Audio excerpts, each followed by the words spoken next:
Alrighty then.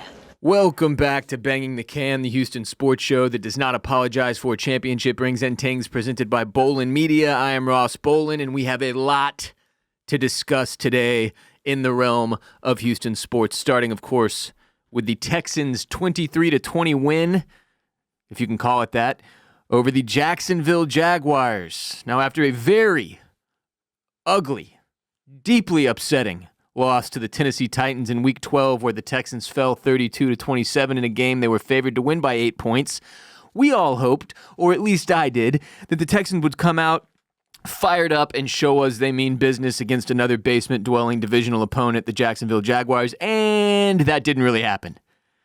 Didn't score first-half touchdown.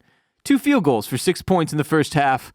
Of course, we dominated defensively in the first half for the most part, but we have officially reached broken record status with this Texans team and this NFL season on the whole for Houston fans. Like, what more can be said? It's just the same shit. I mean, I guess I can point to the offensive line having improved in terms of false starts.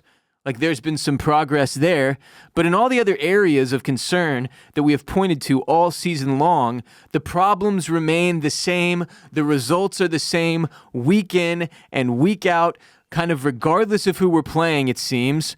And it's frustrating. And at this point, it's extremely concerning. And as I've said pretty much all season long, my fear is that this team will win the division, which is less likely now than it was a few weeks ago, and then get absolutely destroyed in either the wild card round or divisional round of the playoffs, depending how things shake out in terms of the bracket.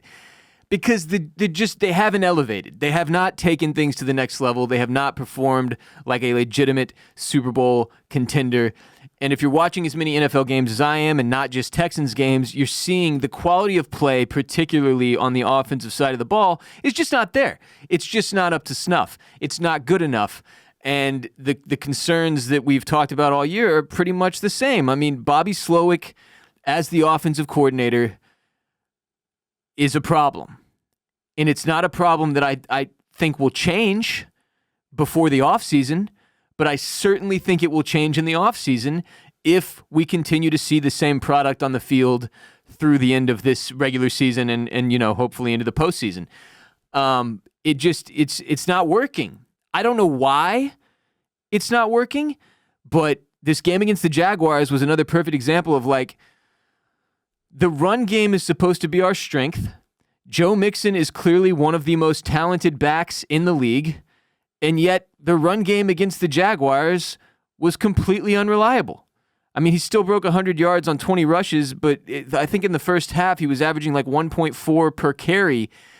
Things eventually picked up. I think he ended the game at 5.1 yards per carry on average, with a touchdown and a long run of 30 that really helped him get to that 100-yard mark. But the run game was not able to stabilize the offense in the way it has been able to do in past weeks. And the passing game was kind of all over the place. Nico Collins basically ended up being the offense, right? Which you do want to see. I mean, he had 8 receptions on 11 targets for 119 yards, no touchdowns, still not getting to Nico enough in the red zone.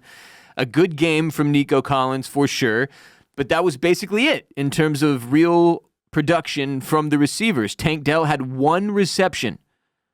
1 on 4 targets for 23 yards. Now, you're really seeing how much this offense misses Stephon Diggs after his injury, because our second leading receiver was Dalton Schultz, who has by and large failed to be a part of the offense all season long. He had 5 receptions on 7 targets for 61 yards and his first touchdown of the year, which when that happened, and they said that on the broadcast, Dalton Schultz's first touchdown catch of the 2024 season, it was a big red flag.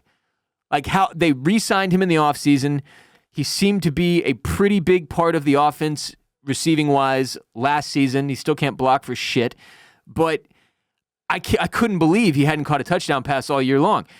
And Tank Dell's inability to really get things going anywhere near the level he was at last season. Just remember Remember last year how free-flowing the offense seemed, how much fun C.J. Stroud seemed to be having, how he was getting the ball, spreading it out all over the field, making wild, long throws on a regular basis, scrambling out of the pocket, hitting Tank Dell, doing acrobatic catches 30 yards downfield. Like, that is just not happening anymore. And I don't know why. I mean, obviously defenses were able to adjust after getting a full season of tape on C.J. Stroud, but that can't be it.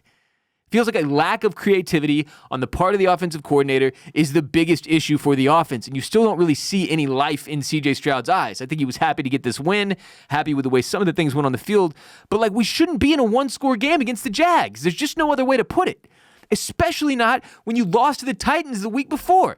So like, where's the fucking self-respect?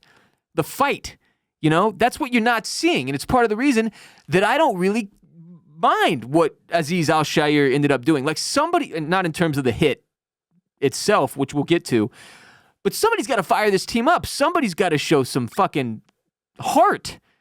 And it's just, you're not really getting that from C.J. Stroud. He's not that type of guy.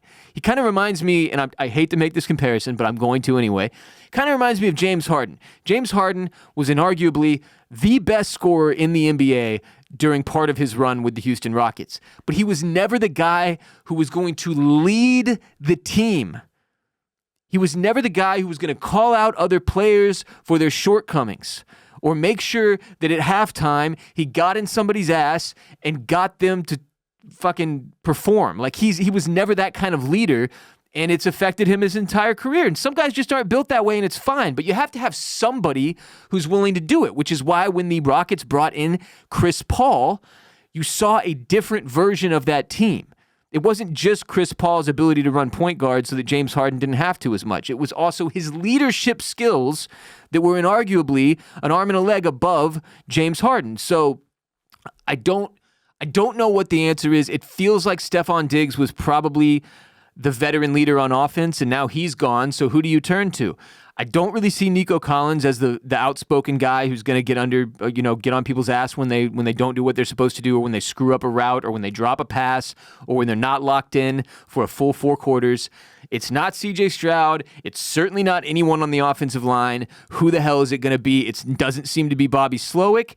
And another one of the issues that I'm seeing, like Bobby Slowick, I don't think there's anyone in his corner at this point in terms of his performance this season, all season long. It's been lackluster. It's been unexciting. It's been confusing. It's been inconsistent. And that has continued through every fucking game. Part of what I'm seeing is it doesn't feel like DeMeco Ryans was prepared for that. He's a second-year head coach. He's a defensive-minded guy who played linebacker in the NFL, who was a defensive coordinator for the San Francisco 49ers before he got this job with the Texans. I don't think DeMeco Ryans was prepared to have to step up and either get his offensive coordinator to make adjustments or to be able to contribute to the offensive scheme in some way, and clearly that needs to happen. Like, there are people speculating that it's possible that Bobby Slowick will have his play-calling abilities taken away from him in the bye week. I don't think that's likely, in part because of what I'm saying. I don't think DeMeco is that guy. Now, DeMeco Ryans should get the benefit of the doubt. Like I said, he has 1 full season of being an NFL head coach under his belt. He's got a lot of room to grow, and he's got a lot to learn, and that is something that has to happen. Like, he has to have a good mentor. They have got to get him set up with somebody who can help him take the next step as a head coach, in part because if you get into a situation like this, where your offensive coordinator is kind of a fucking mess, who's probably lost his confidence at this point, looks like your quarterback has lost his confidence at this point, and that he's kind of just going through the motions, like, you got to be able to inject some excitement and some creativity and some sense of urgency that it's just not there. And they're saying the right things in press conferences and in the media, but you're not seeing it translate to the field. How many weeks in a row did we hear them say, like, oh yeah, we're really happy about what we saw with the offensive line in practice this week, and then they went out and gave up 6 sacks and C.J. Stroud's running for his life the whole game. Finally, they made changes with the offensive line, but it was too little too late in terms of making sure you're able to be in a position to win the division, which we are no longer in that position. We're still 2 games up on the Colts, and we have the tiebreaker, but the Colts have a very easy schedule going down the stretch, whereas we have to play 2 of the best teams in the NFL. So, all that is to say, Bobby Slowick remains an issue, and DeMeco Ryans' inexperience as a head coach has now become an issue as a result of that. I don't think he's got the ability or the know-it-all to help Bobby get his shit together. So it's anybody's guess what happens the rest of the season, right? Who the fuck knows? Who the hell knows how the rest of this will shake out? We'll get to that in a minute. But all these little things that we've been able to point to all season long, like the offensive play calling being weirdly inconsistent and sometimes befuddling, where we're like just spamming halfback dive when there's clearly no hole, like in the first half against the Jaguars, it happened again. They would run the ball, and Joe Mixon would get stuffed either at or behind the line of scrimmage, like 7 runs in a row. This happened, and they just kept trying, and like eventually was able to get some momentum. But it just, you got to have something more in the playbook than that, right? I mean, you can't just, well, maybe this time. Like, that's what it feels like Bobby Slowick is doing, and that is disappointing. So, yeah, I mean, I haven't been high on Bobby Slowick since the beginning of the year. I mean, the first few games were enough for me to see that I didn't think he was going to get us to the next level. That has continued to be the case through 13 games now as we go into the Week 14 bye. D'Amico Ryans, I was hopeful would be able to kind of use his leadership ability to somehow light a fire under Bobby Slowick's ass. That hasn't really happened. CJ Stroud still looks like he's walking around like in purgatory, like he just doesn't really know what to do or how to change things. I did notice a couple of plays where he seemed audible in this game, so it seems like they're trying to focus a little more on his ability to read the defense and see what's coming and maybe make a change in terms of the play call himself, CJ Stroud. Don't know how good at that he's going to be. It hasn't shown great results so far, but like something has to change with the offense. The defense is what it is, and D'Amico, as the defensive-minded head coach, is going to take care of the defense, and I have no doubt that they'll continue to perform at a level that is good enough for us to win games. The problem is the offense. And with as much talent as we have, and when you looked at this team on paper preseason, and when every member of the NFL media looked at this team on paper preseason, and everybody who watches football enough to know football well enough to know what it takes to win looked at this team on paper preseason, everybody said the same fucking thing. This team could win a Super Bowl. But through 13 games, no one is saying that anymore. No one is saying that. I'm not saying it. The media is not saying it. The shine has worn off, and we're just kind of back to being in the middle. And even in this dog shit division that we should very easily win, on paper, it's still losable. But the biggest problem remains the same as it was a couple of weeks into the season, which is that what we are seeing on the field is simply not good enough. And even if they do win the division, and even if they do get to the playoffs, is that what we wanted? Is that what anybody's expectations were for this season, that we just win the AFC South and then get stomped out by a real contender? No. That's why there's so much complaining. That's why there's so much, dismay within the fan base. Because we're all bummed out. And I think the guys on the field are bummed out. And we are allowed to be bummed out as fans. That's how it works. They can't be bummed out, or they underperform week in and week out. So that's where I'm looking at D'Amico, and I'm like, fuck, he's still got a ways to go before maybe he's that guy. And I love D'Amico Ryans. I think he is a great leader. I think he brings a lot of positivity, his own experience playing in the NFL. I think he's a great defensive-minded coach. But they're just not getting it done offensively. And that's been the case all fucking season. So it's like, it's nothing new. I'm still so angry about that loss to the Titans that I don't know what to do with myself. But we'll move on. Look good, feel good, play good. Everybody knows that's how it works. But finding high-quality basics for your wardrobe online that actually fit well, not too tight, not too baggy, can be a huge pain in the ass. That's where today's sponsor, True Classic, comes in and saves the day. I'm a pretty simple dude myself when it comes to the wardrobe. I wear t-shirts, man. Like 90% of my closet is t-shirts. I don't need much, but shopping for clothes can be so defeating when the shit you buy ends up being ridiculously expensive, and then when it finally arrives, it looks like crap. True Classic delivers the opposite of that experience. Their shirts are high quality, unbelievably comfortable. I've been wearing them every single week, really for the past 4 weeks now. Love the Henleys. Normally not a big Henley guy, like the t-shirts with the buttons on it so you don't look like a total slob. Extremely comfortable, huge on t-shirts, and nobody has better looking or more comfortable t-shirts than True Classic, but they've got a lot more than just t-shirts. The Henleys, as I mentioned, are great. Their crew neck shirts are great. They've got V-necks, long sleeves, long sleeve Henleys, sweaters, hoodies, because, it's getting cold. Literally everything you could possibly need with premium quality and a premium fit.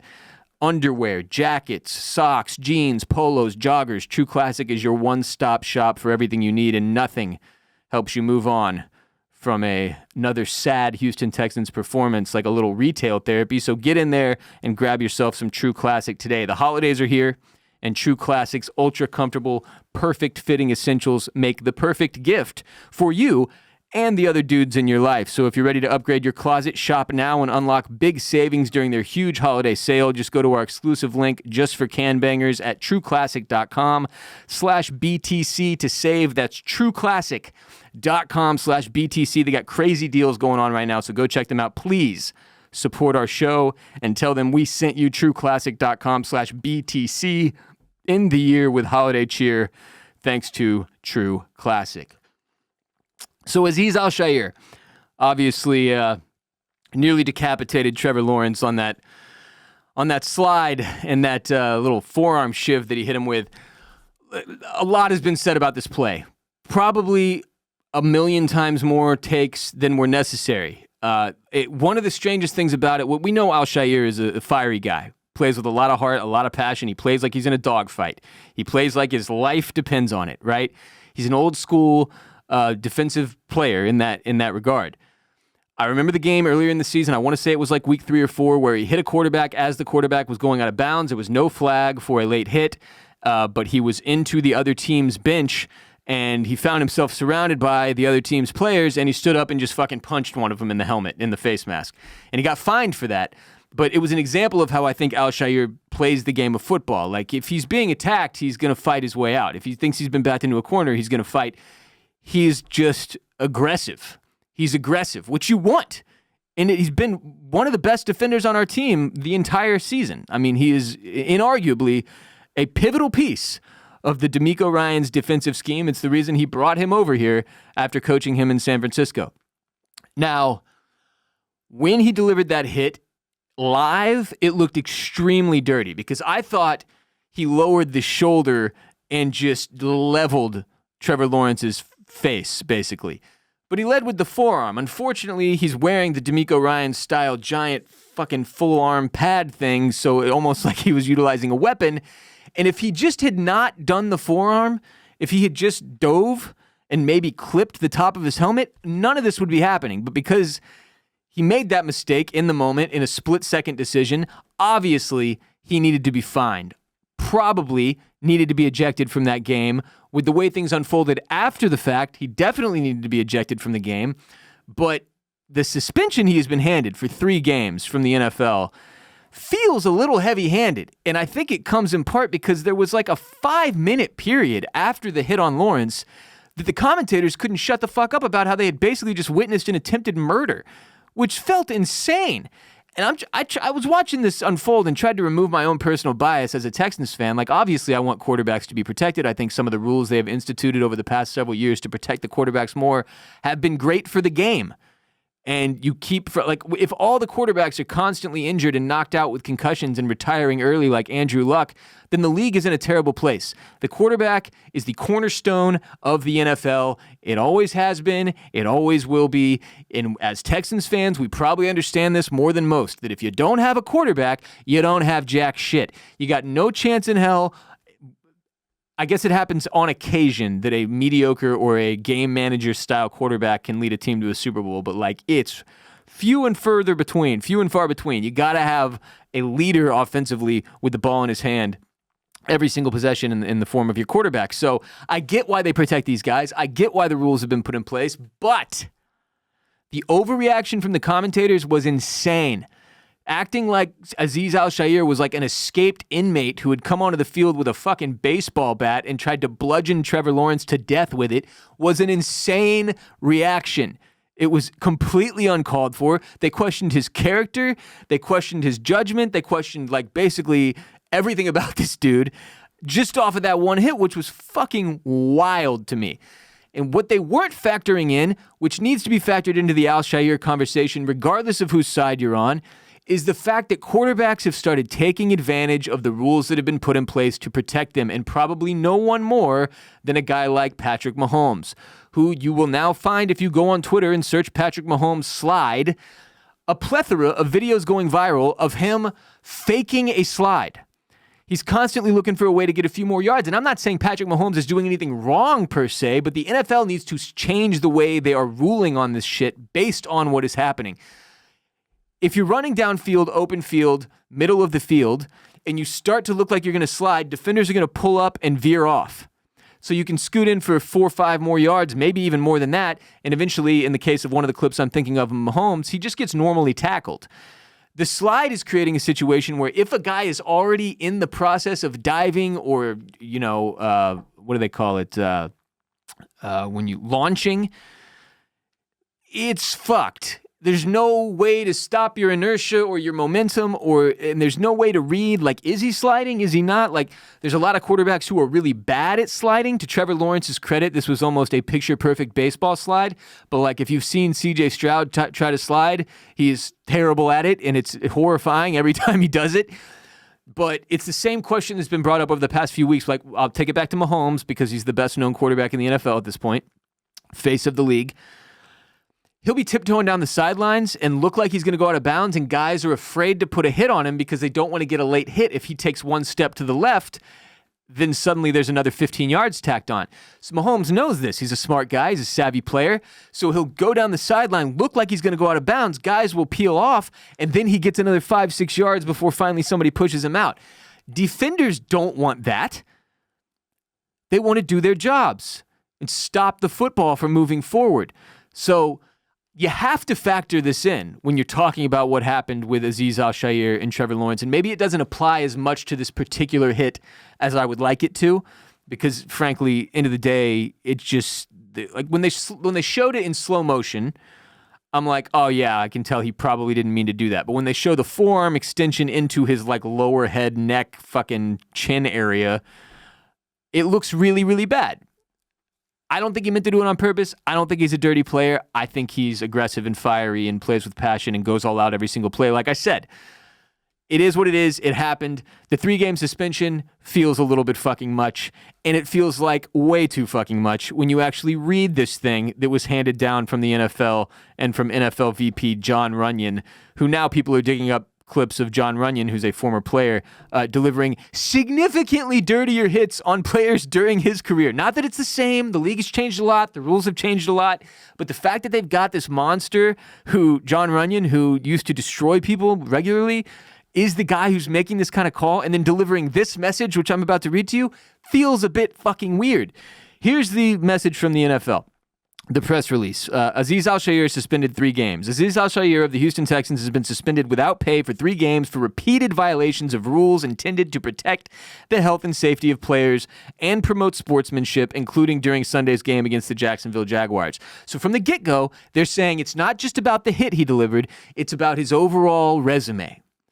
Which is weird because he's never been suspended before. I'll continue reading. NFL Vice President of Football Operations Jon Runyan issued the suspension in a letter to Al-Shaair. Runyan, who noted that Al-Shaair has multiple offenses for personal fouls and sportsmanship-related rules violations in recent seasons.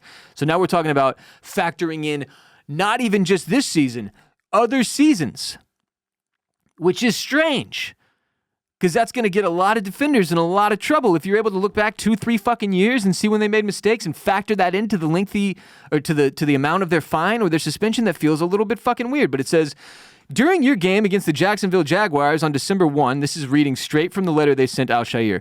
With 4:20 remaining in the second quarter, you were involved in a play that the league considers unacceptable and a serious violation of the playing rules. Video shows you striking the head, neck area of Jaguars quarterback Trevor Lawrence after he clearly goes down in a feet-first slide. You led with your forearm and helmet and delivered a forceful blow to the head neck area of your opponent when you had time and space to avoid such contact. All of that makes sense to me, except for the last part where he had time and space to avoid such contact. Maybe, but bro, like, he's not a fucking rocket scientist. He's a linebacker. what the fuck are you expecting these guys to be able to like make that kind of decision? That split-second decision just feels like you're asking for too much. I'll continue reading. After the illegal hit, you proceeded to engage in a brawl, which you escalated when you pulled an opponent down to the ground by his face mask. I'll stop there for a moment. If you watch the clip, he delivers the hit, he stands up, and immediately gets drilled in the back by a member of the Jaguars who is retaliating. I don't think you can blame him for a lot of what happens after that. Because yes, he delivered a hit that was illegal and that should have been flagged and he probably should have been ejected. But if then he has delivered a hit that is illegal and probably should have been flagged and probably should have had the other guy ejected, then what the fuck do you want him to do? Just run? The whole fucking team is attacking him at this point, and you expect him to just be able to be like, oh, no, I messed up, I'm sorry, like individually apologize and like run off. No, nobody even tended to Trevor Lawrence, by the way. They all just attacked Al-Shaair. I'll keep reading. After the referee announced that you were disqualified for your hit and your unsportsmanlike acts, you removed your helmet and re-engaged with your opponent while walking down and across the field, which started another physical confrontation near the end zone. Your lack of sportsmanship and, this is where it gets fucking off the rails, your lack of sportsmanship and respect for the game of football and all those who play, coach, and enjoy watching it is troubling and does not reflect the core values of the NFL. Your continued disregard for NFL playing rules puts the health and safety of both you and your opponents in jeopardy and will not be tolerated. Damn. They said he doesn't respect football, he doesn't respect the other players, he doesn't respect the fans, he doesn't respect himself. That's just a lot of mustard. I'll do it. Mustard! That's a lot of mustard to put on that hot dog. Doesn't feel necessary. Just say he's suspended for 3 games, that he lowered the fucking forearm into the dude's face, and that he shouldn't have done it, and that he shouldn't do it again. You don't have to. What are we doing here? Making him sound like some type of fucking asshole when I genuinely don't believe he is. I've just seen nothing to make me there's like circumstantial things that have happened, like the punch he delivered like week 3 or whatever that was. But it's a violent sport, man. You're running around full speed with some of the best athletes on the planet who are all huge dudes, except for Tank Dell, and you're crushing each other. You're beating the living hell out of each other. That's the literal sport. There's aggression. There's adrenaline pumping. If you stand up and you're surrounded by a bunch of enemies, you swing at one of them. That's just life. So I don't know what the fuck, it's crazy to me to make him out to be some type of fucking criminal or bad guy or villain when what do you want? You want a bunch of soft linebackers? It's never going to happen. It's just not going to happen. So I'll continue reading. Al-Shaair will be eligible to return to the Texans' active roster following the team's Week 17 game against the Baltimore Orioles. Under the collective bargaining agreement, Al-Shaair may appeal the suspension. Any appeal will be heard and decided by either blah, blah, blah, blah, blah. So, without a doubt, they will appeal the suspension. And I'm guessing they will be able to get a game knocked off of the suspension. It'll probably be 2 games instead of 3. That's my guess. Nick Caserio did a press conference today, earlier this morning. Now, it's the bye week, and this is expected. It was not like some unscheduled media appearance, to my knowledge. But Nick Caserio, typically a pretty low-key guy, borderline boring, minus his bug eyes that look like he's tweaking on Adderall 24/7. He doesn't get too excitable. He went off on the NFL and in the characterization of Aziz Al-Shaair, which you have to stand with, because even during the game with the commentators, and I'm not a guy who likes to throw around these kind of accusations, and I don't like playing in this space that I'm about to play in, but it felt borderline racist. It was really like borderline. I get why Al-Shaair in his little, he put out like a notes app screenshot on Twitter that he called out Islamophobia as one of the things he was seeing as a response to this.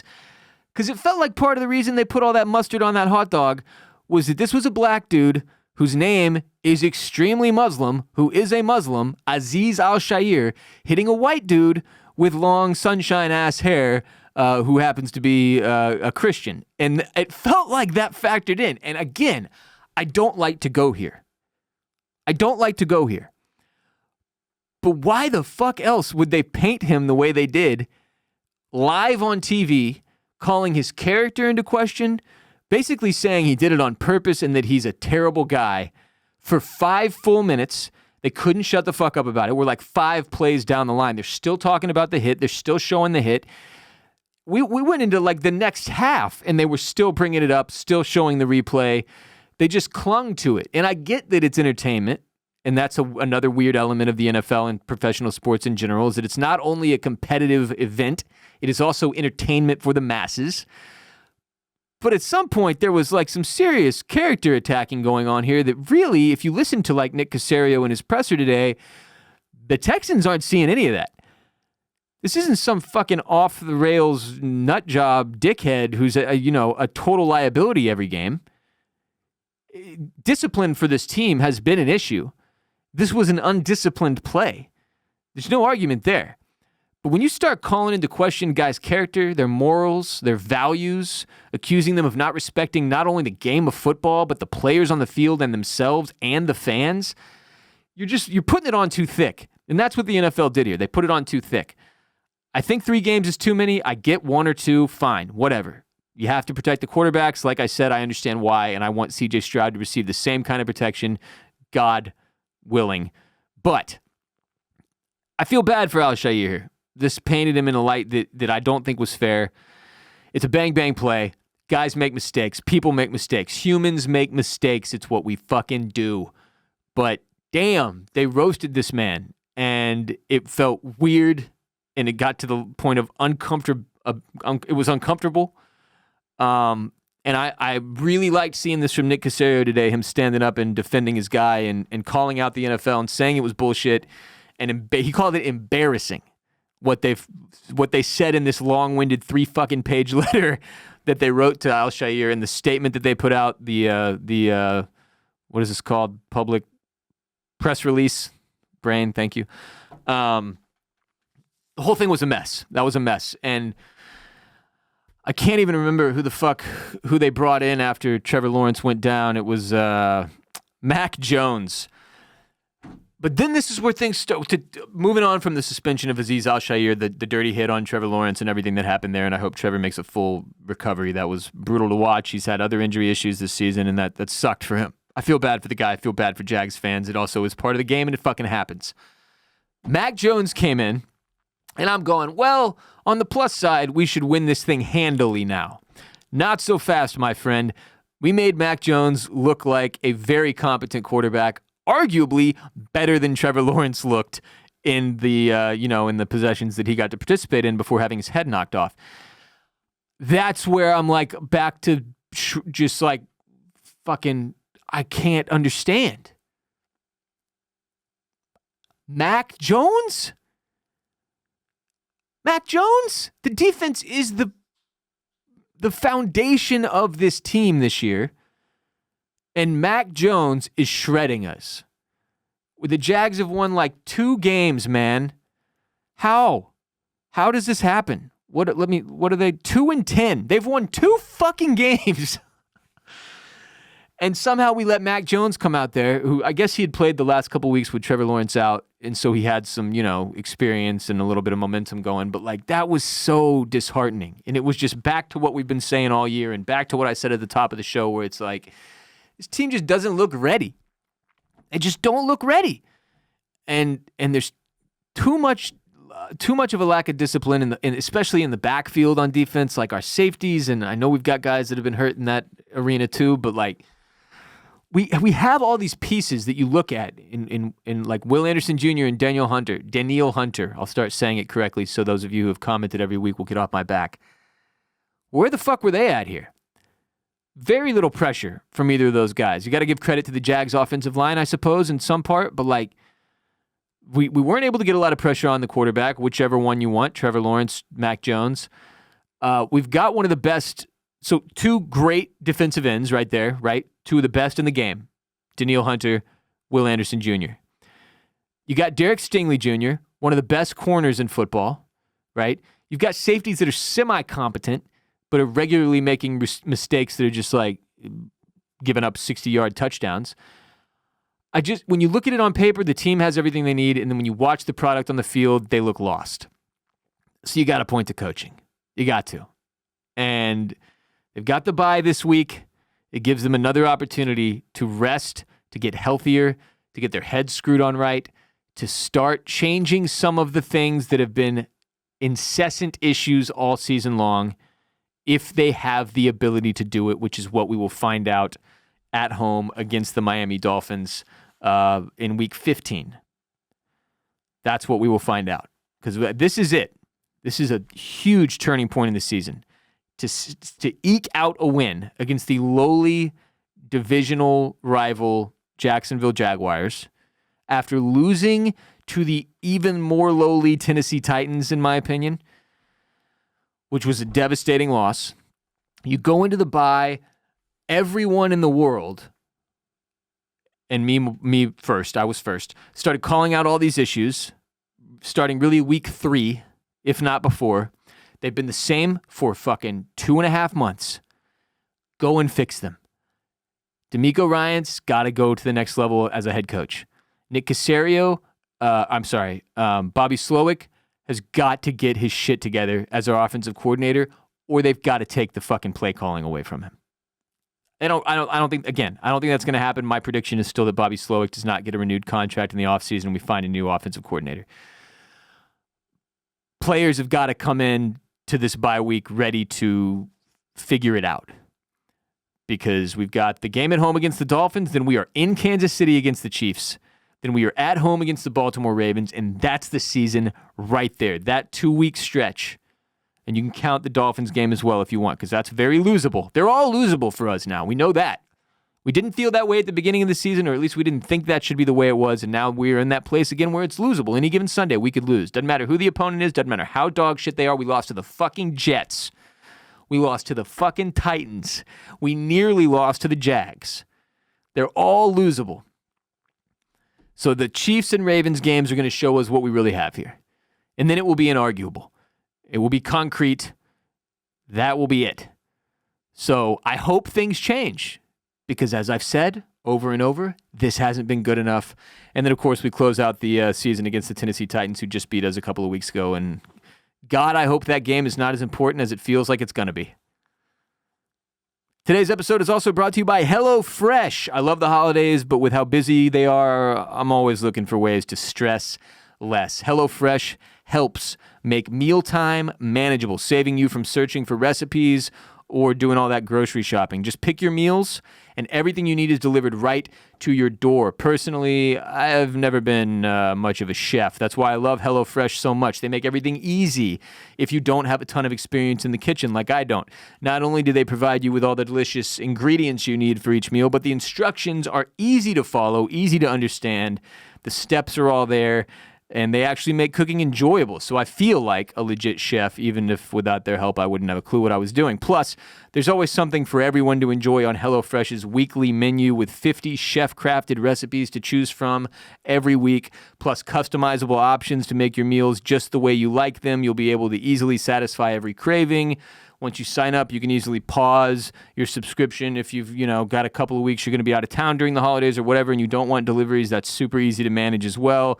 It's a fantastic company, fantastic product that I've used pretty extensively.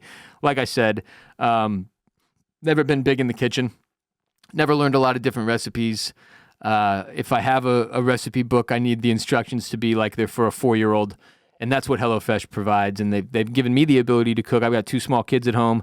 And for my wife, I can give her nights off now because I can use HelloFresh and the fresh ingredients they have delivered to my door and the easy to read and follow instructions they provide. And it makes me look good.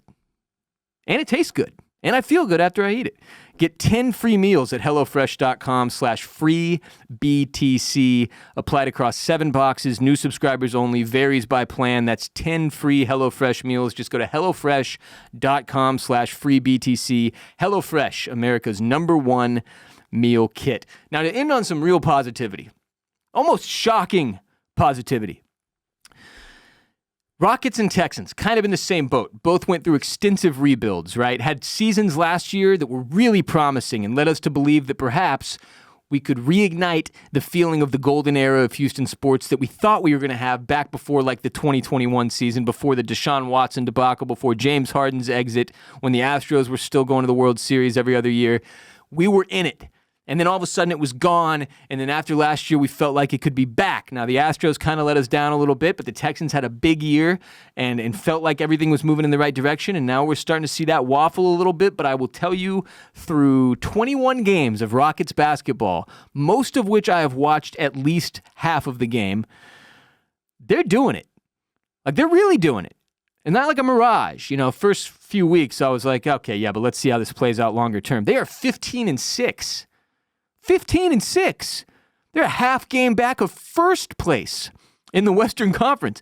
I was just hoping they'd end up in the fucking playoffs somewhere. But at this rate, not only will we be in the playoffs, we'll have home court advantage. So we're trailing the Oklahoma City Thunder by a half game in the Western Conference.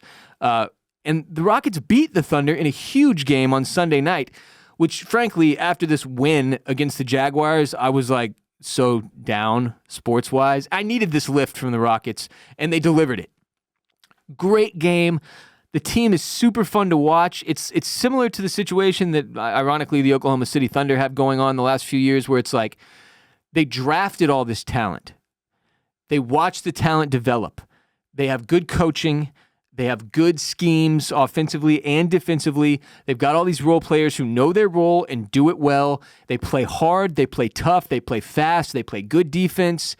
And it's a team sport, which was a big piece of the problem in the James Harden era. People didn't like watching the Rockets because it was the James Harden show. It was just all him. That's pretty much the complete and polar opposite of where we're at now. This is a team show. You're watching all these guys do their thing and grow and develop, and it's been incredibly fun and exciting and positive. And if you are a lifelong Rockets fan like I am and you have not dialed back in yet, now is the fucking time. Get back on the bandwagon. We've still got seats. Watch the games. It is awesome. I feel like rejuvenated as a Rockets fan as a result of the first 20-plus games of the season so far. They also advanced to the next round of the NBA in-season tournament by winning their group. I'm still not clear on when the NBA in-season tournament games are. I think they're Fridays, so I think we have another one this Friday, if I'm not mistaken. I'll try to pull it up real quick here so I can be sure about that. Thursday, Friday, no. Wednesday, Tuesday, Tonight. We play tonight in the Emirates NBA Cup. It just means more, the Cup. We play the Kings tonight at 9 p.m. because it's a West Coast game, which sucks because I'll be passed out after the first half. But regardless, we've got the NBA in-season tournament going. We're a half game back of first place in the fucking Western Conference, which is crazy. I did not expect that at all. I'm super fucking pumped. And the team is fun and likable. We haven't had that in a really, really long time because you can't count the James Harden Rockets as likable. We were not likable. We were likable to us. I fucking loved them. I love James Harden. I still love James Harden. I think he's one of the greatest basketball players in the history of the sport. Now the second leading all-time three-point maker in the history of the NBA.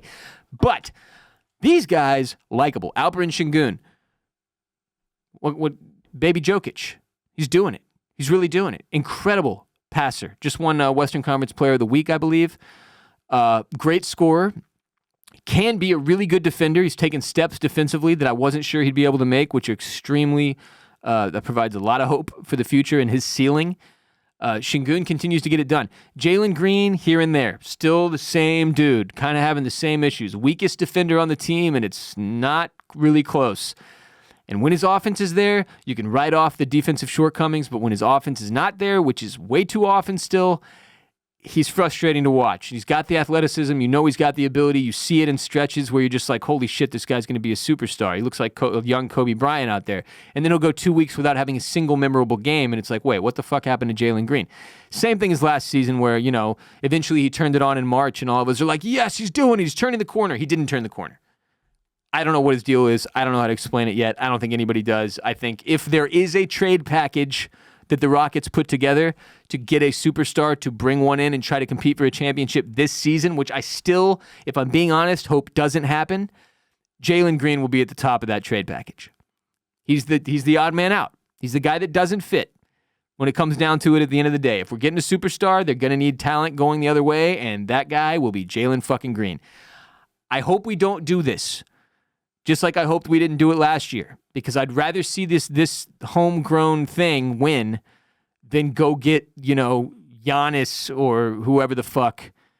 There's not a whole lot of guys who make a ton of sense, honestly, or Kevin Durant or whatever. Like I don't want that.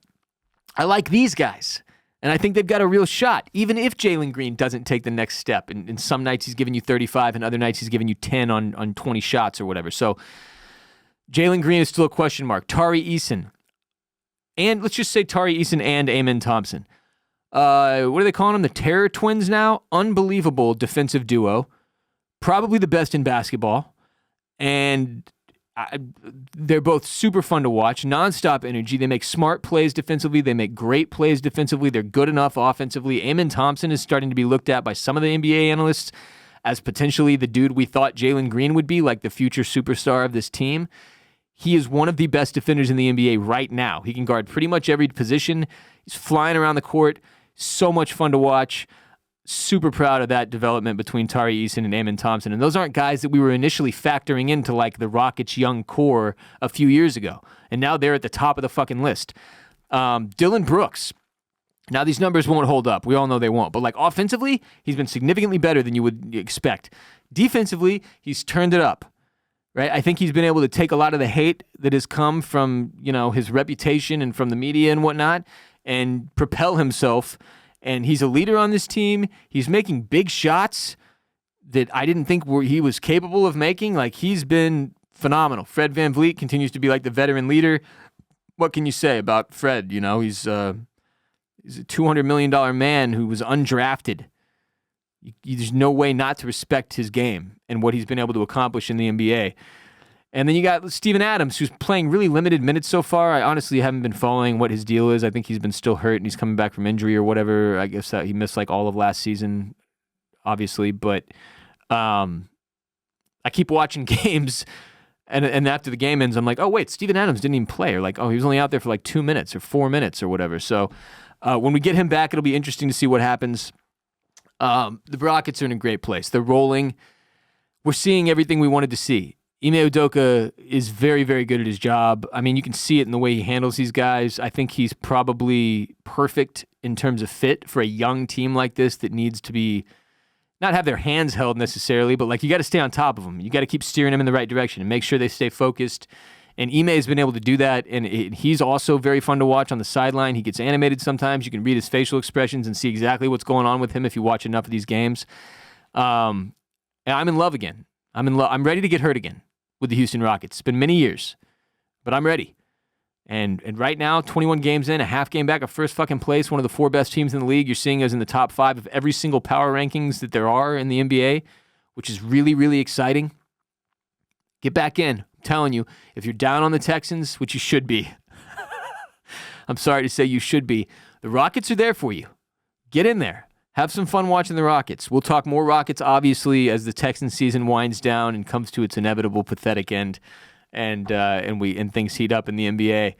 But yeah, that'll do it for today's show. Every episode of our show is available on all the podcast platforms as well as on YouTube. If you're watching on YouTube right now, hit the subscribe button, hit the like button, leave a comment, respond to one of my takes, or ask a question, or argue with me, or whatever. If you're on Apple Podcasts, please rate and review the show. On Spotify, please rate the show. Tell your friends and family about the show. Share the most unapologetic Houston sports show in existence with those you know. Follow us on social media at Banging the Can on TikTok and Instagram and Twitter. Support our sponsors. Today we had 2, not just 1, but 2 sponsors. TrueClassic.com/BTC.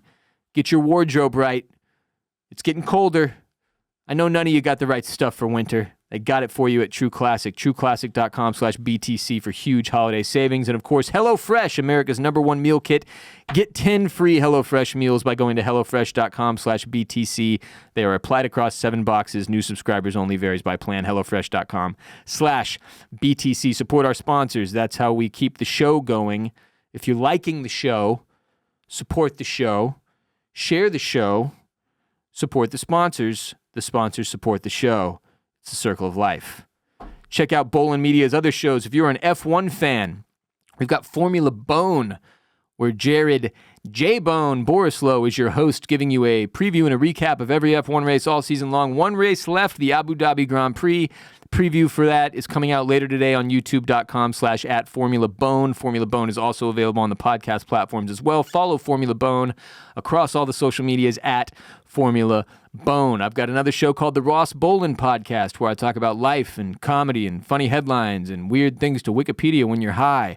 We've also got Oysters, Clams, and Cockles, which is hosted by me and another Houston native, born and raised sports fan, Barrett Dudley. We cover a TV show at a time. Right now we're covering Dune Prophecy. So if you're watching Dune Prophecy, you can tune in to Oysters, Clams, and Cockles, which is available wherever you get Banging the Can. And we do a companion podcast for every episode of the show we're covering. So right now we're doing Dune Prophecy. After that, I think we're doing Silo Season 2. We're going to roll into Severance Season 2 in January. Check out Oysters, Clams, and Cockles. I am Ross Bolen. You can follow me on Twitter and Instagram at WRBolen, at WRBOLEN. I will be back next week, hopefully talking about more good stuff from the Rockets and I guess a little more bye-week shit from the Texans, maybe some developments. We'll see if they appeal the Aziz Al-Shaair suspension, etc., and so forth. Until next time, H-Town, stay down.